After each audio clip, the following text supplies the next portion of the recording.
أعزائي طلبة الصف السادس، السلام عليكم.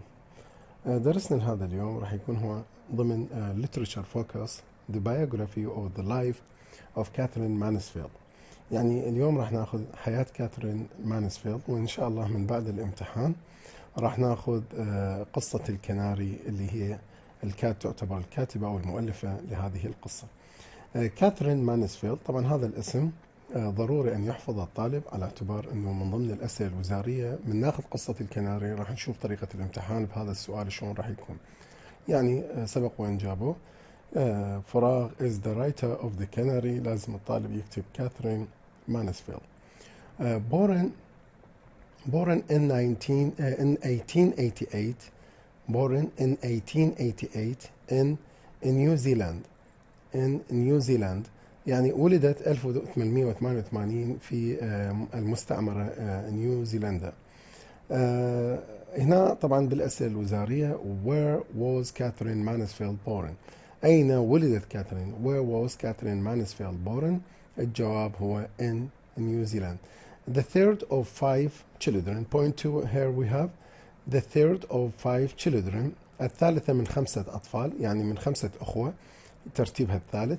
in a wealthy family، من عائلة غنية. يعني لو تبحث بالانترنت وتطلع عن يعني المنهج السادس راح تلقى اكو هواي امور، يعني منها انه ابوها مدير لمصرف نيوزيلندا لفترة من الفترات، حتى فترة تقاعده. كذلك اختها اعتقد المحررة او الكاتبة للملكة وغيرها من الامور، فهي من عائلة غنية جدا. ممكن يجي بالامتحانات الوزارية على اعتبار كاثرين مانسفيلد was from a wealthy family أو a rich family أو poor family إلى آخره، في طريقة الترو والفولس.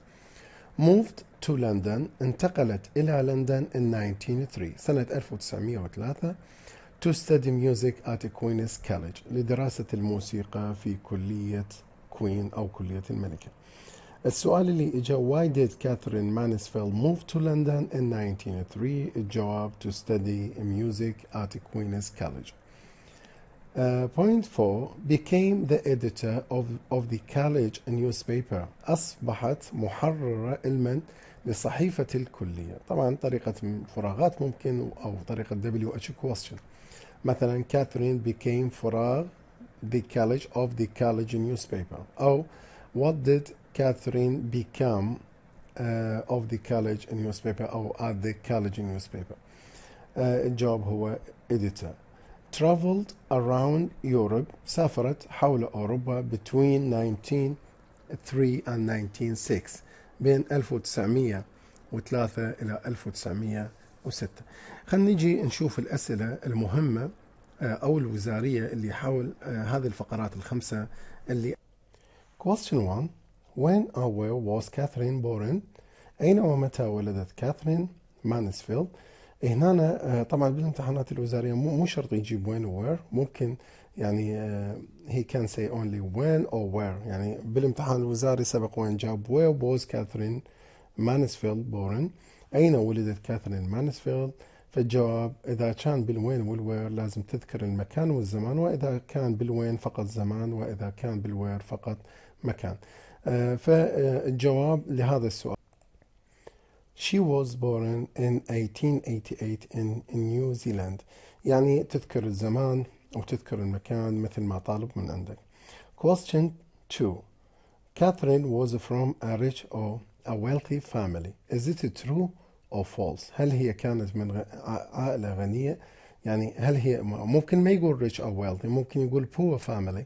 فهنا الجواب حسب المعلومة اللي موجودة عندنا راح تكون yes true، على اعتبار انه هي غنية. Why did Katherine move to London in 1903؟ لماذا انتقلت إلى لندن؟ لماذا انتقلت إلى لندن 1903؟ هذا الموضوع أيضا تناقشنا حوله. انتقلت إلى لندن هي الغاية من عندها دراسة الموسيقى to study music at Queen's College، لدراسة الموسيقى في كلية كوين أو كلية الملكة. كلية الملكة يس.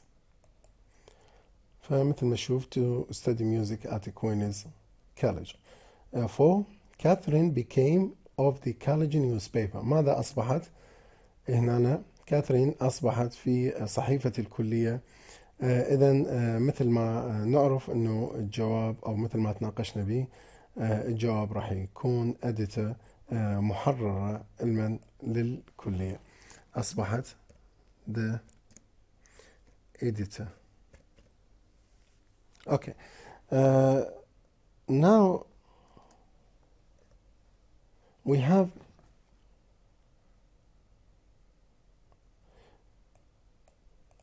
here we have editor.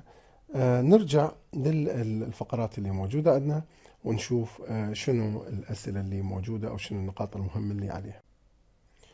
Here we have returning to New Zealand in 1906. إذا عادت إلى نيوزيلاند in 1906 and began وبدأت to write short stories، وبدأت بكتابة القصص القصيرة. أيضا عندنا فقرة أو عندنا سؤال حول هذه النقطة. لماذا عادت إلى نيوزيلاند، أو نقدر نقول متى بدأت أو وين بدأت تكتب القصص. هسه راح نشوفها بالأسئلة. moved back to London، ومن ثم عادت إلى لندن 2 years later، بعد مرور سنتين. now well-known modernist writer، الآن هي تعتبر شنو؟ كاتبة مشهورة ومعاصرة، يعني معروفة ومعاصرة. المودرنست يعتبر من كتاب الحداثة أو المعاصرين. in 19، طبعا هاي النقطة تمثل التعريف مالتها. what is Katherine Mansfield؟ الجواب هو she is a famous or a well-known modernist writer. in 1917 became ill، أصبحت مريضة with شنو المرض اللي tuberculosis.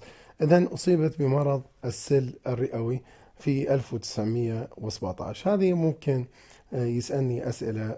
what did Katherine Mansfield become ill with؟ بماذا أصيبت كاثرين مانسفيلد؟ الجواب راح يكون هو tuberculosis، بمرض السل الرئوي. died in January 1923. طبعا على أثر مرض السل بقى هذا الشيء متزامن وياها لحد 1923 توفت بسببه. died in January 1923 at the age of 35.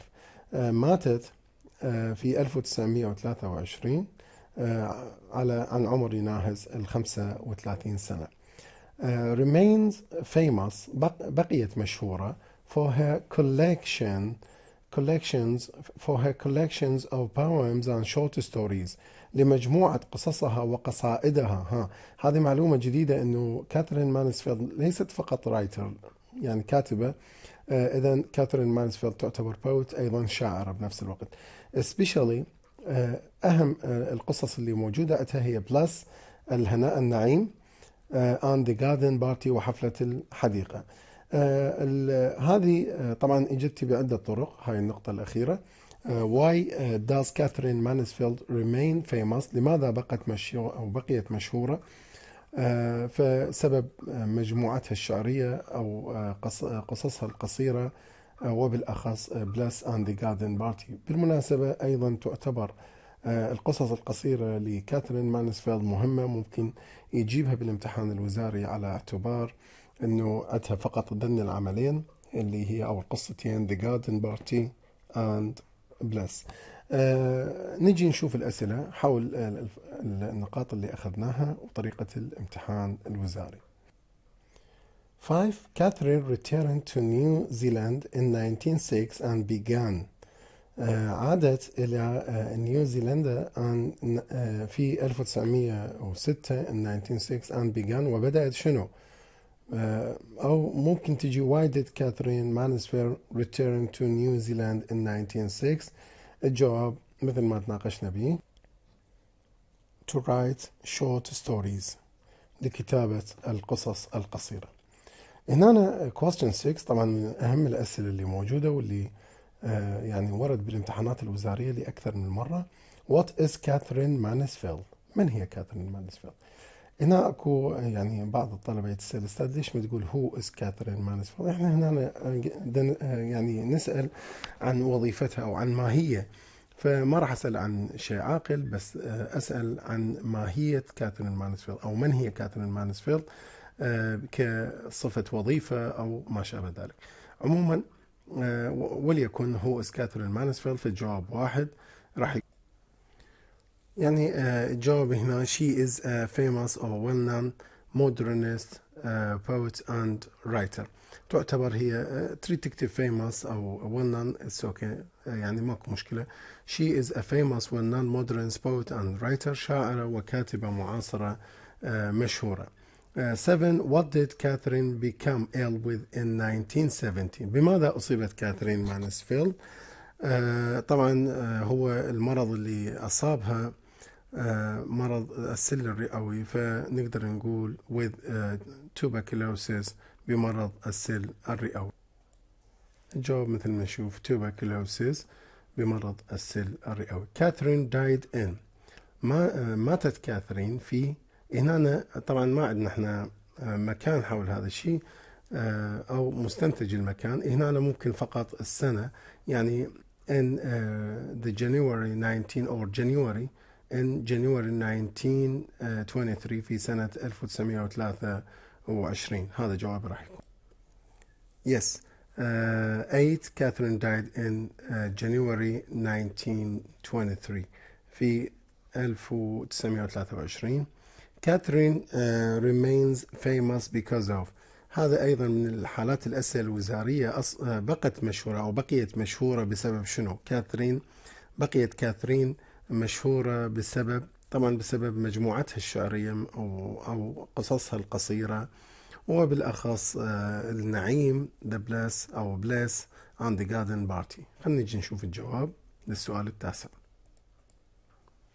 Her collections of poems and short stories especially placed on the garden party، بسبب مجموعتها الشعرية أو مجموعة قصائدها الشعرية وقصصها القصيرة، وبالأخص bliss on the garden party، النعيم وحفلة الحديقة. 10. How old was Katherine when she died؟ إيش قد عمرها من ماتت؟ طبعا عمرها هو 35 سنة. في الجواب أقدر أكتب فقط 35 years مثل ما نشوف 35 years. 11. Catherine's best works أو Catherine's short stories. القصص أو الأعمال لكاثرين مانسفيلد هن عملين ذكرناهن أو قصتين، اللي هي bliss on the garden party، الهناء وحفلة الحديقة. هذا الجواب bliss on the garden party. سؤال 12، طبعا هذا السؤال هو نفس السؤال التاسع لكن بطريقة WH question. Why does Katherine remain famous؟ لماذا بقيت مشهورة لهذا الوقت كاثرين مانسفيلد؟ الجواب طبعا نفسه هو هذا السؤال، يعني فقط لو تشوفوا هسه يعني فقط نخلي له for، انتهى أصبح جواب كامل عندنا، فقط نقول for her collections of poems and short stories especially Bliss and the Garden Party. السؤال الأخير when did Katherine die؟ طبعا هذا أيضا من الأسئلة، وهذا جواب طبعا أيضا مكرر للسؤال السابق اللي هو السؤال الثامن، متى توفيت كاثرين مانسفيلد؟ وورد هيك بالامتحانات الوزارية. الجواب هو in January 1923 في كانون الثاني 1923. لحد لهنا هسه انتهت عندنا حياة كاثرين مانسفيلد. من بعد ما نمتحن بهذه المعلومات أو حياة الكاتبة، إن شاء الله ناخذ الجزء الثاني اللي هو قصة الكناري. أترككم في أمان الله وحفظه.